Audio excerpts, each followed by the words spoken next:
países, culturas milenarias, como es el caso de la India, de Egipto, que a pesar de ese raigambre histórico, a pesar de siglos, no tienen el desarrollo económico que otros países, que otras culturas relativamente nuevas. Es el caso en Europa de Alemania o el caso en América de Canadá. ¿Por qué razón, desde el punto de vista económico, algunos países se desarrollan, progresan y otros se quedan atrasados? Hay quienes dicen que es cuestión de recursos naturales, de la posición geográfica, de cuestiones raciales, religiosas. No, ninguna de estas situaciones es corroborada por la historia. Tenemos el caso de Japón y México, en donde Japón, una pequeña isla, no tiene casi recursos naturales para industrializarse. Sin embargo, tiene un alto grado de industrialización, mucho mayor que México, país donde contamos con la mayoría de los recursos naturales para lograr una industrialización. ¿Por qué? Alguien diría, por la raza, porque los japoneses son una raza muy disciplinada, tienen un espíritu samurái. No, esto es falso. A finales del siglo pasado llegó la primera migración de japoneses a México. Y no vinieron a enseñarnos tecnología, sino vinieron a cosechar el café en el estado de Chiapas o a poner los durmientes para las vías de ferrocarril. Esto quiere decir que nosotros teníamos un nivel de vida mayor al de los japoneses. Entonces no es la raza. La causa, y que esta es una de las principales enseñanzas del siglo XX, es que lo determinante para que un país progrese es el sistema económico, el sistema político, el orden jurídico. Mientras en un país existan leyes que dificulten, que obstaculicen la producción, la comercialización, el país se quedará atrasado, independientemente que sea de raza blanca, raza amarilla o raza negra. Si en un país, en una sociedad, existen leyes que facilitan, que incentivan la producción, ese país progresará.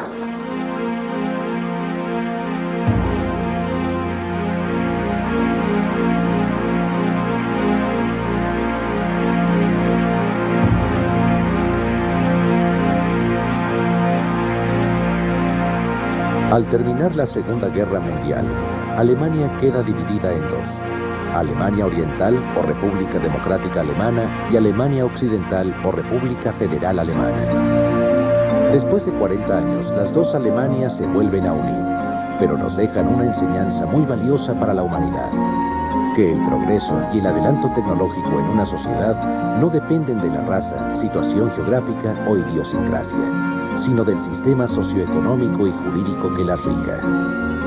Las Alemanias nos brindan un ejemplo claro de la aplicación de los dos sistemas a una misma raza y cultura.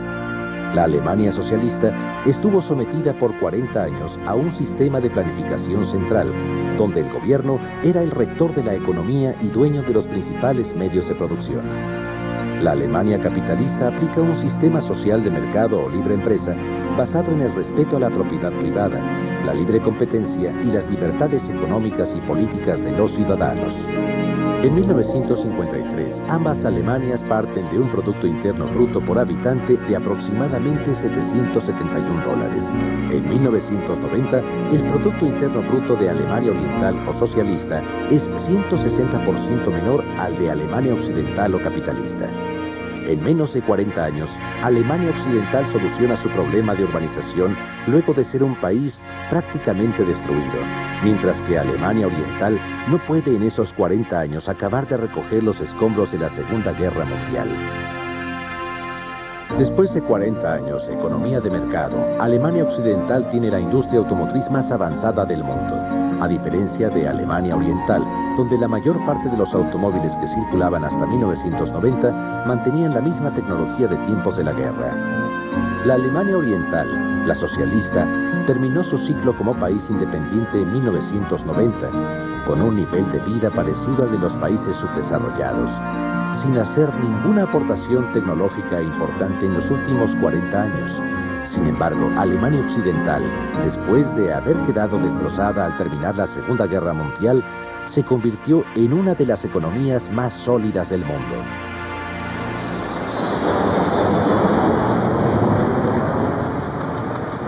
de los objetivos de la mayor parte de los gobiernos en el mundo es elevar los niveles de vida de sus habitantes. Los países desarrollados son aquellos que pueden brindar a la mayor parte de sus habitantes altos ingresos, altos salarios a los trabajadores. El lograr esto no es cuestión mágica ni una cuestión fuera del alcance de quien piensa con lógica o sentido común. Hay un proceso. La productividad es la que marca la diferencia entre los altos niveles salariales en los llamados países desarrollados y los países subdesarrollados. ¿Cuál es el proceso para lograr la productividad? El proceso para lograr la productividad se inicia con producir más de lo que se consume, obtener un ahorro, y ese ahorro, si hay condiciones sociales favorables, convertirlo en maquinaria o invertir maquinaria, innovar para tener maquinaria mejor y capacitar al personal. Una vez que hay capacitación, hay mejor maquinaria, se aumenta la llamada productividad. ¿Qué quiere decir la productividad? Producir más en el mismo periodo de tiempo. Un trabajador de un país desarrollado produce 10 unidades en una hora contra una unidad que produce en un país subdesarrollado. Quiere decir que tiene 10 veces más productividad, por lo tanto, su salario puede ser 8 o 10 veces mayor. En concreto, mayor productividad, mayores niveles de vida. Y mayores niveles de vida significa desarrollo. La cantidad de herramientas, la cantidad de tecnología y el nivel de capacitación por cada obrero, por cada trabajador empleado, es el secreto del desarrollo y es el secreto de mejores niveles de vida para la mayoría. Uno de los principales problemas que enfrentan y seguirán enfrentando los gobernantes mexicanos, al igual que muchos otros del mundo, es la creación de empleos y el aumento de los ingresos para los trabajadores. Para lograr esas metas hay dos caminos: el demagógico, populista, que tiene como verdadero objetivo ganar votos o poder político, y el camino correcto, que aunque más tardado, es el único que da resultados: incrementar la inversión productiva. El falso camino para crear empleos y aumentar los niveles de vida parte del supuesto de que a través de leyes laborales, la lucha de clases y las conquistas sindicales se pueden garantizar plazas o empleos y una mejor remuneración salarial. La verdadera vía para lograr mayor empleo parte de un incremento de los recursos destinados al ahorro y a la inversión en maquinaria y capacitación, y en la libertad del empresario para decidir cuántos trabajadores contratar, cómo utilizar sus máquinas y a qué precio vender. En cuanto a la formación de capital físico, es decir, mejor maquinaria, los principales enemigos son los altos impuestos y la inflación. En los países con mayores impuestos hay menos excedentes destinados a reinvertir en mejores máquinas. Lo mismo sucede en los países con altos índices de inflación.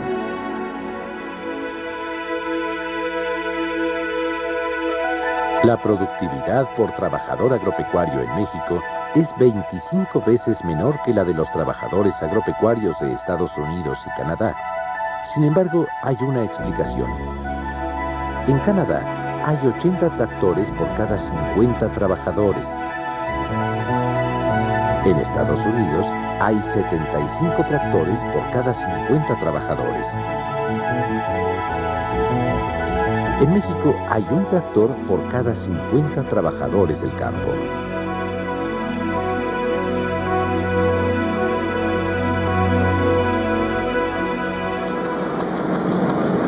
En 1991, la Fundación Nobel otorgó el Premio Nobel de Economía a un abogado, es decir, un especialista en leyes y no en economía, recibió el Premio Nobel de Economía. ¿Cuál fue la aportación de Ronald Coase en 1991 para que recibiera ese premio? La aportación de Coase fue que las leyes son un factor determinante en el progreso económico. Malas leyes obstaculizan el progreso económico. Buenas leyes incentivan el progreso económico. Por ejemplo, el caso de Holanda del siglo XVI fue el primer país en el mundo occidental que rompió el llamado ciclo malthusiano. Durante mucho tiempo la población aumentaba, llegaba el momento en que no había suficiente alimentación, empezaban a morirse, bajaba la población, otra vez había mejora, en el momento en que había mejora crecía la población, llegaba hambrunas y bajaba la población. Esto se le llamó el ciclo malthusiano. En Holanda, por primera vez, los gobernantes garantizan los derechos de propiedad y existen legislaciones que facilitan el comercio.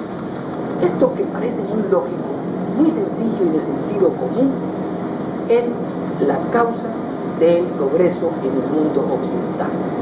¿Por qué en muchos países latinoamericanos se han quedado atrasados? Porque no ha habido leyes, no ha habido sistemas económicos y políticos que garanticen el derecho de propiedad.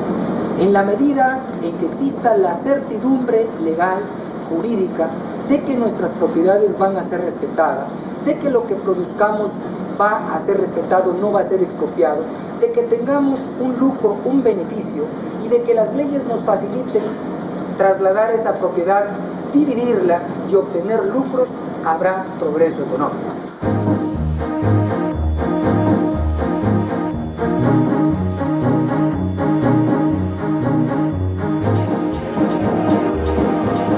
Dice el economista Henri Lepage, los ingleses fueron históricamente los primeros en descubrir el concepto de propiedad intelectual. Si Inglaterra se convirtió en la patria de la revolución industrial, no fue porque los ingleses estuvieran más dotados por la naturaleza o fueran más emprendedores que sus homólogos del continente, sino porque a partir del siglo XVII, Inglaterra fue el primer país de Europa en el que los conceptos jurídicos y los usos judiciales habían recibido una mayor influencia de las nuevas concepciones del derecho y de la propiedad. La historia contemporánea nos demuestra que aquellos países donde se han protegido la propiedad, las patentes y marcas progresaron, y donde se han plagiado las invenciones, a pesar de ello, no avanzaron, como es el caso de la Unión Soviética, país donde en los últimos 70 años no se respetaron estos renglones.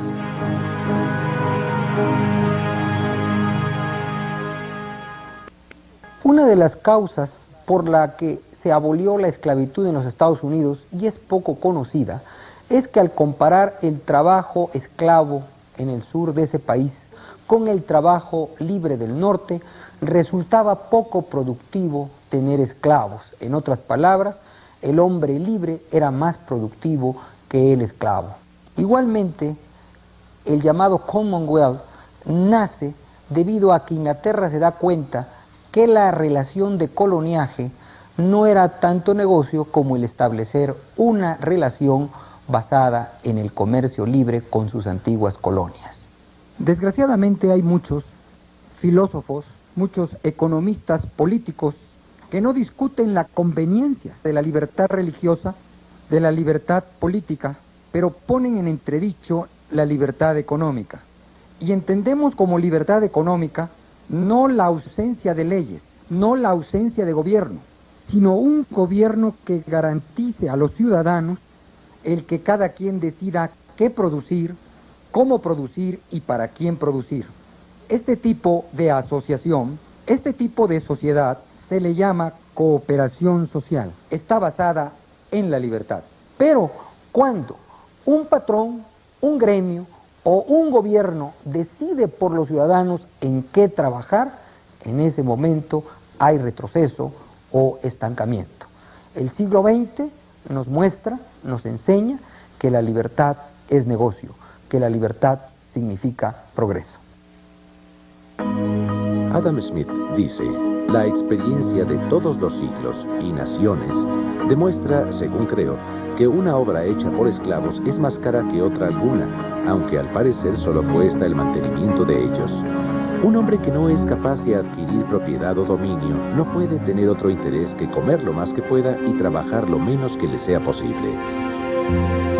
Al observar el índice de productividad bajo la mano de obra esclavizada, notamos que ésta progresa aparentemente, pero en realidad produce el efecto contrario. Por eso la libertad es negocio.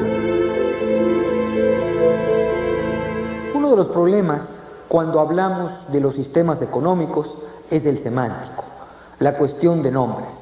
Se habla de comunismo, de socialismo, de capitalismo, de neoliberalismo, de neosocialismo, de corporativismo, en tal forma que ya no sabemos qué realidad consignamos con cada uno de esos nombres. Es por ello que tenemos que dejar claro cuáles son los fundamentos de cada sistema. La principal característica de cada uno de estos sistemas es el mercado por un lado o la planificación central. Atrás del mercado tenemos un personalismo. La persona humana es el principio y fin del sistema económico. En el sistema centralmente planificado hay un transpersonalismo donde el Estado tiene metas más allá de la persona humana. Otra característica es que en el sistema de mercado lo fundamental es la propiedad privada de la maquinaria de los comercios. En el sistema centralmente planificado se parte de la propiedad estatal o control de los gobernantes de los principales medios de producción. En el sistema de mercado se parte de que los precios se forman en el mercado a través de la oferta y de la demanda, reflejan la utilidad y la escasez de los productos. En el sistema centralmente planificado, el gobierno es el que le fija un precio a los bienes y servicios. Otra de las características del sistema de mercado es el lucro o ganancia como motor de la producción. En los sistemas centralmente planificados es el Estado quien a través de la coacción o de una supuesta solidaridad obliga a los miembros de la sociedad a producir una u otra cosa. La competencia también es característica del sistema de mercado, mientras que en el sistema centralmente planificado tenemos la formación de monopolios estatales. Un sistema de mercado tiende hacia la democracia y la democracia se tiene que complementar con un sistema de libre empresa o libertades económicas. Al contrario, en un sistema centralmente planificado nos vamos casi siempre a la dictadura. Precisamente Friedrich Hayek, Premio Nobel en Economía en 1974, se ganó esa mención, ese honor, por su libro llamado Camino de Servidumbre, en donde demuestra que los sistemas centralmente planificados, los sistemas en donde el Estado decide la actividad económica, terminan en la dictadura.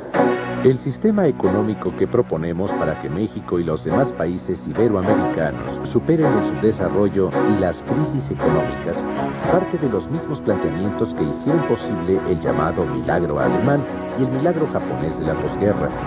A este orden económico se le denomina sistema de mercado, social de mercado o de libre empresa.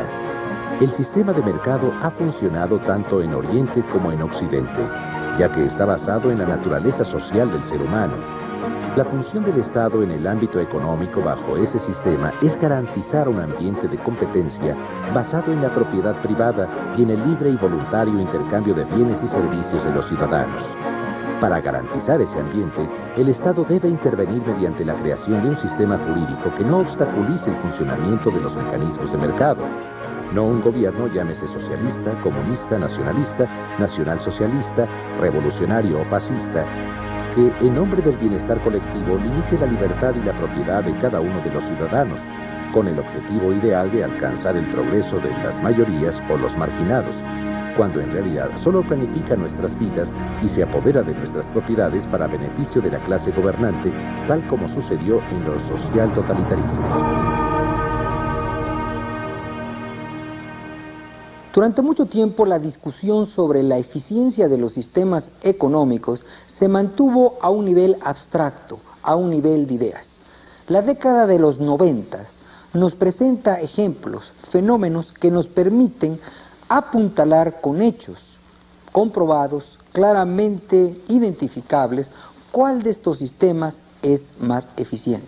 Hechos tan importantes como la caída del muro de Berlín, como la renuncia por los mismos gobiernos de la ex-URSS y de los países de Europa del Este al socialismo, nos llevan a fundamentar histórica y claramente la ineficiencia de un sistema económico que durante muchos años se vio como una alternativa social para la humanidad.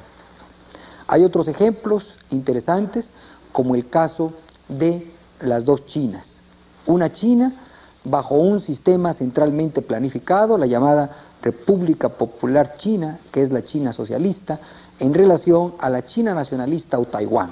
Si vemos los niveles de vida, vemos las diferencias tremendas, como la llamada China nacionalista o Taiwán tiene mucho más altos niveles de vida que la China socialista. Lo mismo podemos comprobar cuando hacemos una comparación entre las dos Coreas. Corea del Norte bajo un sistema centralmente planificado y Corea del Sur bajo un sistema de mercado. Esta última con niveles de vida muy superiores a los de Corea del Norte. Si nosotros analizamos en qué sistemas es donde se producen más alimentos, en donde no tan solo se produce para esa población, sino que se exporta, vemos que es en los sistemas de mercado, mientras que en los sistemas centralmente planificados generalmente son importadores de alimentos.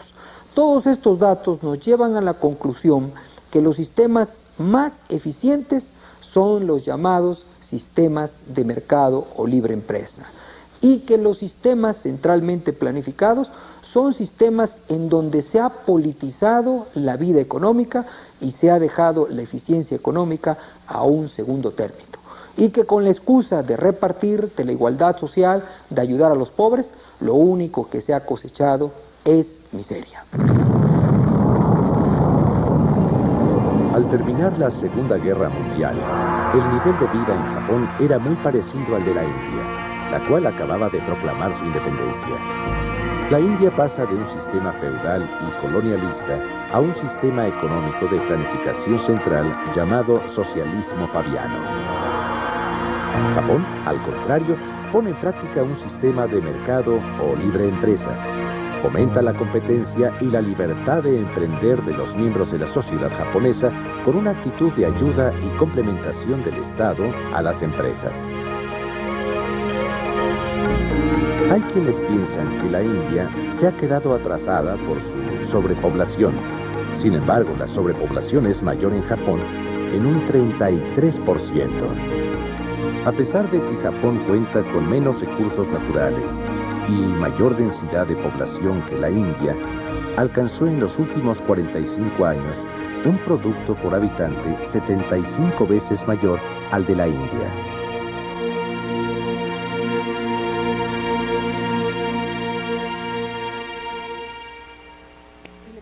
Si le preguntamos a un izquierdista sobre qué sistema se ha implementado en los diversos países de América Latina, nos dirá que sistemas capitalistas. Al contrario, si le preguntamos a un derechista, nos dirá que los sistemas que se han implementado en América Latina son socialismos.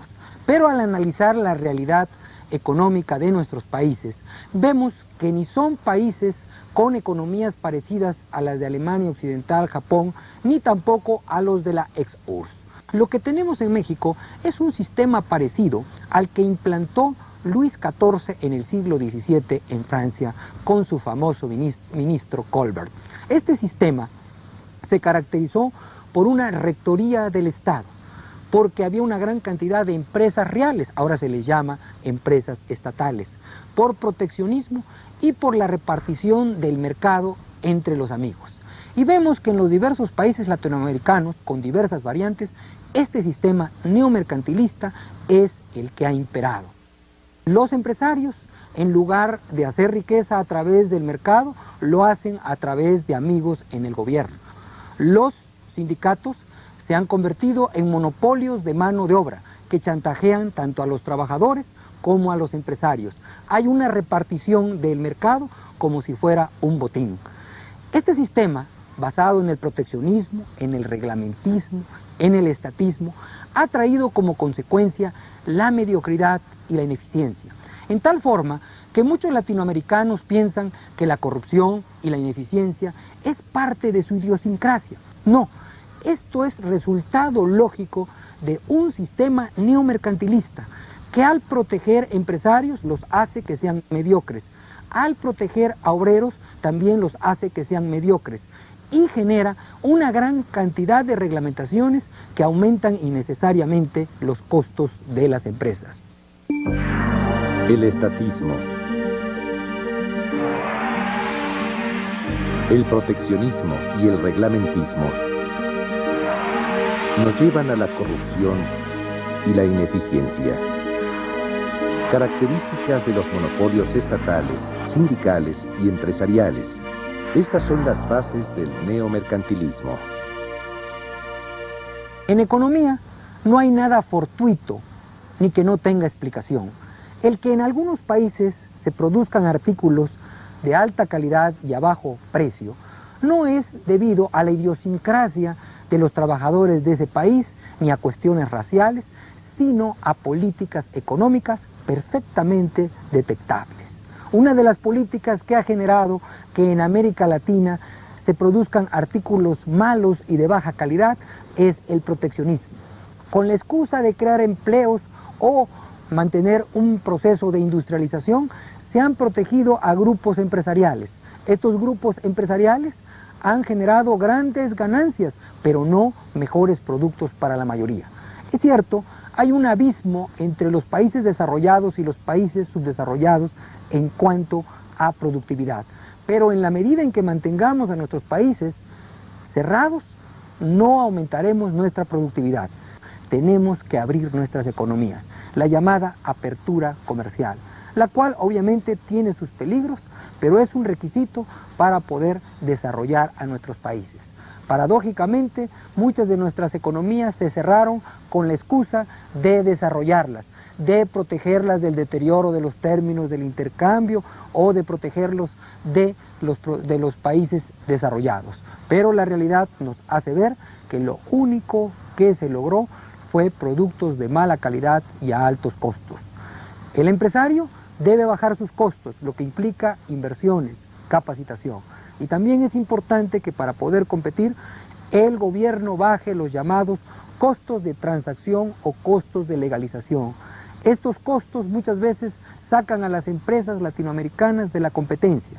Los costos de legalización son todos los impuestos, todos los permisos, todo el tiempo que tiene que dedicar el empresario para cumplir con las leyes. Hernando de Soto y Enrique Gersi en el Perú, en un famoso libro llamado El Otro Sendero, demuestran y concluyen que la falta de espíritu empresarial en muchos de nuestros países no es debido a la idiosincrasia de nuestros empresarios o falta de empuje de los trabajadores, sino a un exceso de reglamentaciones. Ronald Coase, Premio Nobel de Economía, señala que la legislación aumenta o disminuye la rentabilidad de las inversiones a través de los llamados costos de transacción, o sea, los recursos, tiempo y riesgo que representa hacer valer los contratos derivados de la producción, asociación, compra y venta de bienes y servicios. Las empresas se forman y crecen en tanto las leyes les facilitan la producción e intercambio de bienes y servicios, y dejan de crecer cuando las leyes dificultan sus costos de transacción hasta el punto en que ya no es rentable realizar operaciones. Las economías planificadas o socialistas fracasaron en gran parte porque en la medida en que no reconocían la propiedad ni realizaban transacciones a través de los mecanismos de mercado, no podían calcular sus costos. Una prueba palpable de la veracidad de estas tesis es el campo mexicano. En ese sector existía la mayor cantidad de leyes, organismos, planes, subsidios y burocracia para promover el desarrollo. Sin embargo, es el más atrasado de México. Al igual que el proteccionismo generó malos productos a altos costos, también las leyes laborales han generado en América Latina desempleo y baja productividad en los trabajadores. Se ha generalizado la ilusión entre políticos, periodistas y economistas en América Latina de que la legislación laboral es una garantía de altos niveles de vida para los trabajadores, que son necesarios sindicatos fuertes para proteger los derechos de los trabajadores. Por ejemplo, los sindicatos a lo largo de América Latina han tenido un papel político más que económico, y las leyes han evitado que exista una mayor productividad y exista una mayor identificación entre un esfuerzo y capacitación y mejores salarios para quien realiza ese esfuerzo. El caso de los ilegales, o sea, los millones de trabajadores latinoamericanos que van ilegalmente a trabajar a los Estados Unidos, nos demuestra que sin protección laboral, es más, al margen de la ley, esos trabajadores, debido a la productividad, debido a la demanda de trabajadores, tienen mayores ingresos que el 90% de los trabajadores en América Latina que están protegidos por leyes y por fuertes sindicatos. Por otro lado, si comparamos las constituciones de los diversos países latinoamericanos con la Constitución de Estados Unidos, aquí también vemos claro el mito de las legislaciones. En América Latina, generalmente las constituciones dedican capítulos enteros a proteger a los trabajadores. En los Estados Unidos no hay un solo capítulo en la Constitución que proteja los derechos de los trabajadores. Esto nos lleva a la conclusión que debemos buscar nuevos caminos para elevar los ingresos de los trabajadores en América Latina. Y los únicos caminos correctos son, por un lado, aumentar la demanda de trabajadores. Esto implica, paradójicamente, flexibilizar las leyes laborales, que haya mayor facilidad para contratar y, aunque parezca cruel, también para despedir. En esa forma, miles de pequeños y medianos empresarios que se mantienen a un nivel familiar, que no quieren contratar a personas fuera de la familia, empezarán a contratar trabajadores y a capacitar a jóvenes. El binomio más demanda de trabajadores, mayor productividad, es la única fuente de aumentos reales permanentes en los salarios y en los niveles de vida de los trabajadores. Si en dos ciudades divididas arbitrariamente por una carretera optaran en una por tratar de elevar los salarios a través de leyes laborales y sindicatos, y en la otra por medio del incremento en la productividad y la flexibilidad de contratación, los resultados serían muy diferentes. Menos empleos y estancamiento en una, y aumentos reales de salarios y más empleos en la otra.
Durante muchos siglos, en diversas civilizaciones, se han idolatrado a los fenómenos naturales, animales y personas.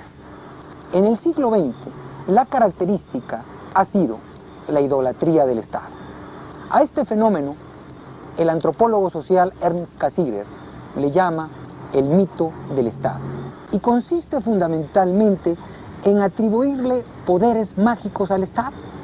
Se piensa que el Estado puede resolver el problema de la alimentación para todos, del desempleo, vivienda, hospitales.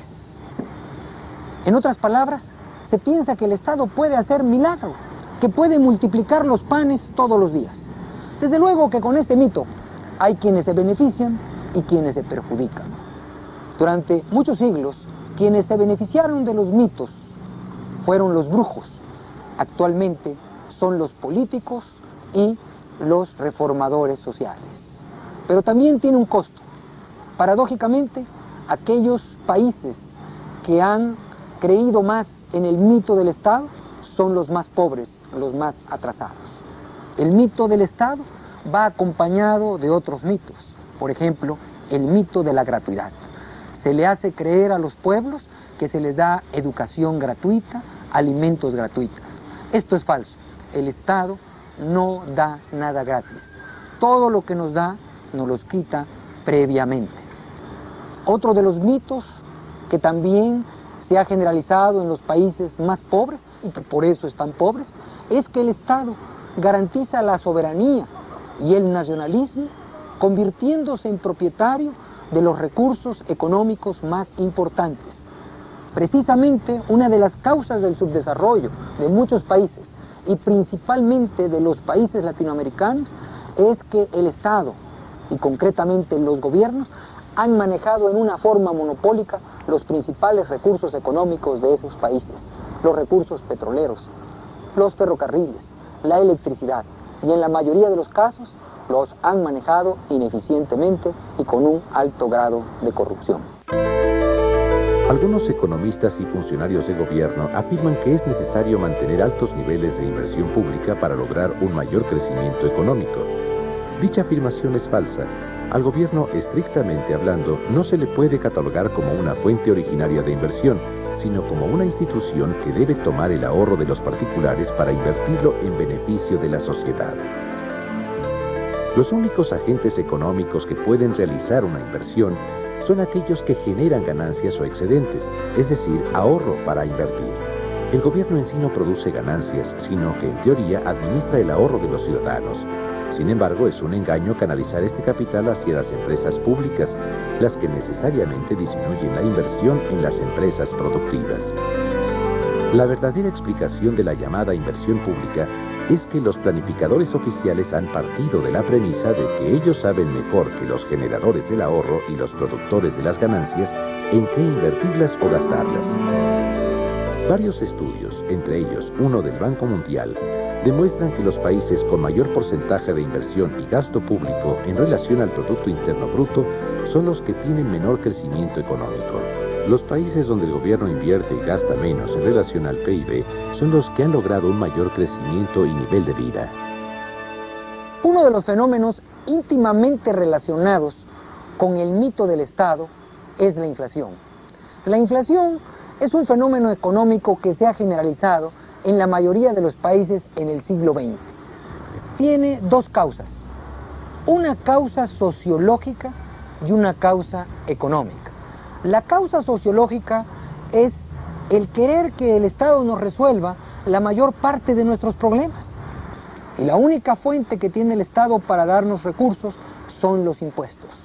Y cuando esos impuestos no le alcanzan porque su gasto es demasiado, recurre a un impuesto disfrazado. Ese impuesto disfrazado es la emisión de dinero. En otras palabras, como una persona, como una empresa, un gobierno tiene ingresos y egresos. Cuando sus ingresos, que son principalmente derivados de los impuestos, son iguales a los egresos, hablamos de un equilibrio presupuestal. Pero cuando un gobierno gasta por arriba de sus ingresos, cae en el llamado déficit presupuestal, que normalmente llena con la emisión monetaria.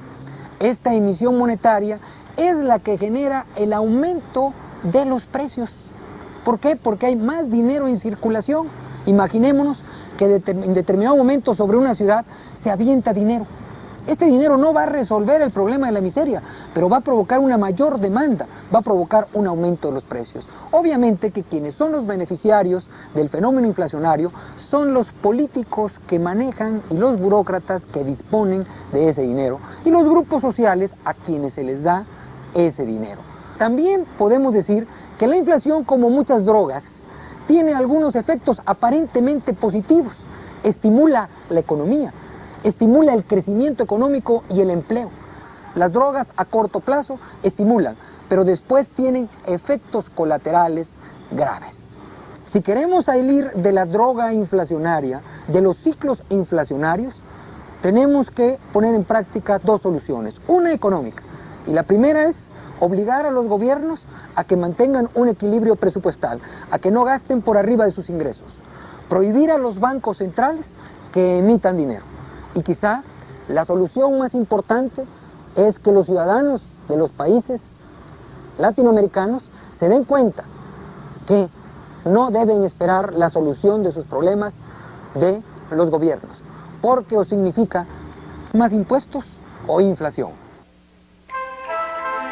La inflación es una política perfectamente identificable y la mayoría de las veces es puesta en práctica conscientemente por algún funcionario público o por enemigos de un país. Durante la Segunda Guerra Mundial, el Estado Mayor de Hitler concibió un plan denominado Operación Bernhardt, que consistía en falsificar grandes cantidades de billetes ingleses para lanzarlos por avión sobre Londres y de esta manera provocar un completo caos en la economía de ese país. La inflación se utiliza en casi todos los países del mundo y en especial en Latinoamérica, pero no por enemigos, sino por los mismos gobernantes, quienes a través de las emisiones de dinero han generado un caos social que en otros tiempos solo hubiera sido concebible que lo iniciaran los enemigos. los cuales obviamente hubieran sido acusados de traición a la patria y fusilados. Llama la atención que fue un país iberoamericano el que observó la inflación más baja del mundo, a pesar de sus grandes problemas sociales. En Panamá no hay banco central y los gobiernos panameños no pueden emitir dinero para financiar sus gastos. Esta es la balanza de la inflación.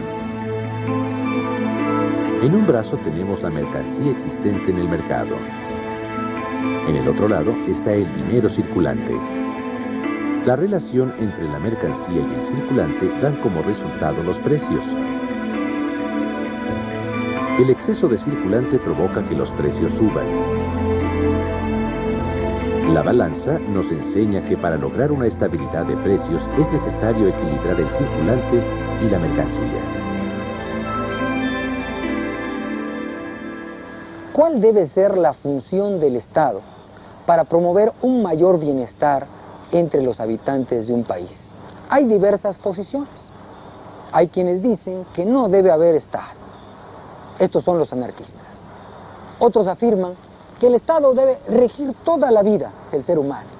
Aquí caemos en el totalitarismo. Desgraciadamente hay confusión en los términos.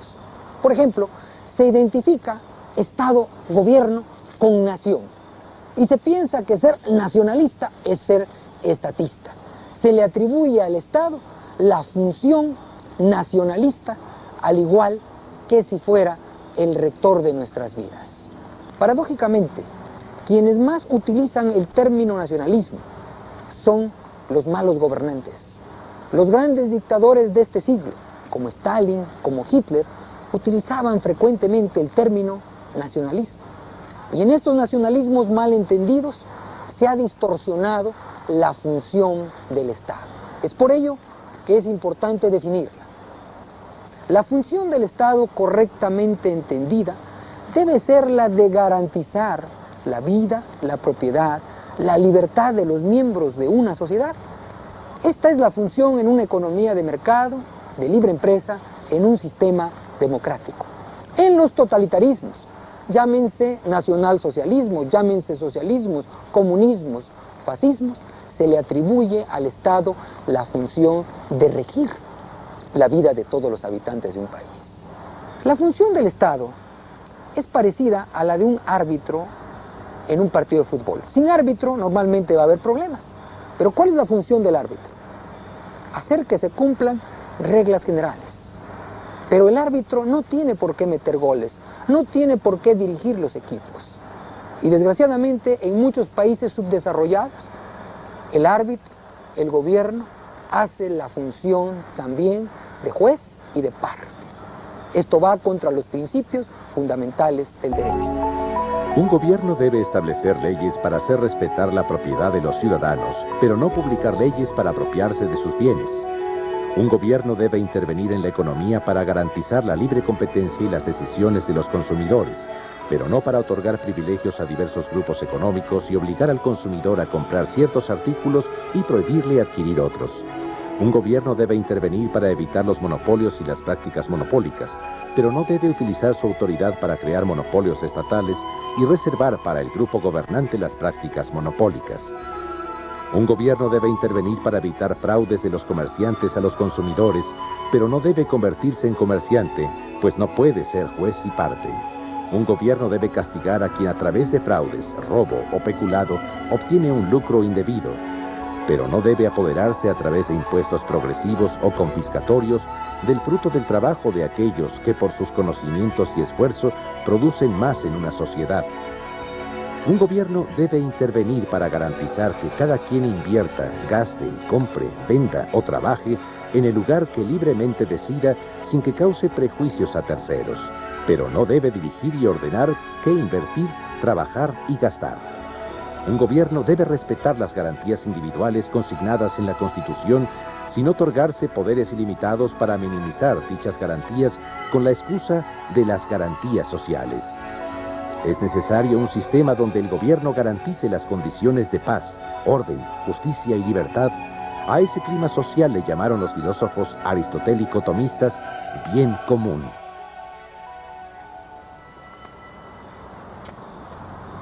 Las ciencias físicas, biológicas, han brindado conocimiento que han permitido avances inimaginables en otras épocas. Pero parece que la ciencia económica no nos ha dado los conocimientos suficientes para superar la miseria. En gran parte de la humanidad se vive en condiciones miserables. ¿Por qué? Desgraciadamente la ciencia económica se ha politizado, se ha dogmatizado. Se habla de izquierda, de derecha, de capitalismo, olvidando que la ciencia económica son principios universalmente válidos. Estos principios nos dicen que no podemos gastar más de lo que tenemos, que no podemos esperar de otros lo que no tienen, y que el ser humano es uno. Una persona humana no es repetible ni es un promedio, ni puede haber soluciones para todos. Se deben crear las condiciones para que cada quien solucione sus problemas, pero no para que el Estado nos solucione nuestros problemas. El papel del Estado, recordemos, es garantizar los derechos fundamentales del ser humano, que son la vida, la propiedad y la libertad, y hacer justicia. Cuando un Estado logre esas finalidades, habrá generación de riqueza y la ciencia económica habrá cumplido su cometido.